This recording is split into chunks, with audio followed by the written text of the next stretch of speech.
Keglers from Sturgis and Lapeer West, the last men standing. First up is the Panthers' Brandon Welling, looking to get Lapeer West started off right with power, and that is how it's done. Lapeer West jumping off quickly. More from the boys in blue and gold here. This time, it's Zach Clore with the measured approach, and you can put that one on the board. Another strike for West. The Trojans trying to keep themselves within striking distance. Marcus Neal of Sturgis with the bullet right down Broadway. They now have life heading into the individual game, but Lapeer West still led by 100 pins.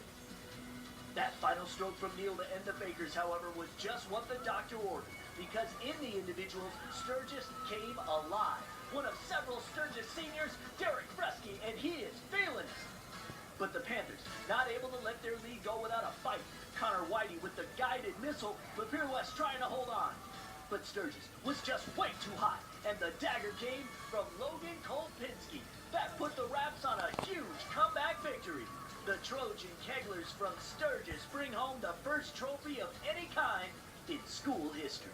Our individual scores are really, they're a lot better than our Baker, and our team support really helps us out. No, it was great. I mean, to see that people actually care, I mean, it's a big deal for us. And it means a lot for the girls that came up on the Sturgis team.